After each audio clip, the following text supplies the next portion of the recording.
Hi everyone. This week's Parsha is a double Parsha, Matot-Masei, and welcome to the Dead Sea here in Israel. Very appropriate for this week's Parsha actually.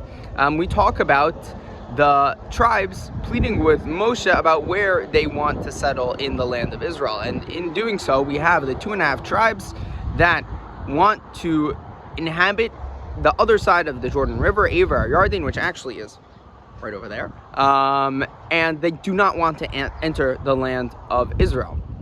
So, in part of their plea to Moshe to allow them to settle on where God told them not to, on the other side of the Jordan,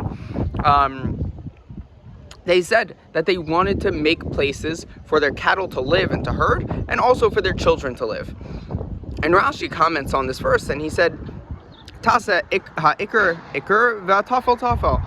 And it translates, Rashi is saying here, you got to get your priorities straight. You got to make the main point, and the secondary point, You don't say that you want your animals to have a place to live and then your kids a place to live. These people, right, are an exemplification of people who do not have their priorities straight. For instance, God took them out of the land of Egypt, crossed them across the desert for 40 years, led them across the desert.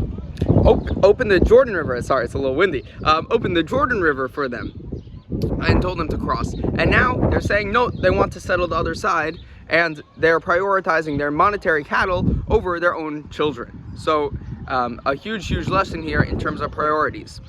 And I think this message is very appropriate to us, really at all times, for us to always be able to, and it's my bracha for everyone this week, for us to always be able to assess our priorities and not just have them in mind, because you'd think it'd be so obvious to all these people that God has done so much for them. Of course, they're going to take care of their children first, and of course, they're going to come and settle the land of Israel like God told them to, but right? On the contrary, they don't, because they don't have their priorities set mentally. And again, my bracha to everyone this week is that we should all be able to reassess our priorities and make sure we are always doing what is in our best interests and in the best interests of our service of Hashem. Everyone should have a Shabbat Shalom and enjoy the view.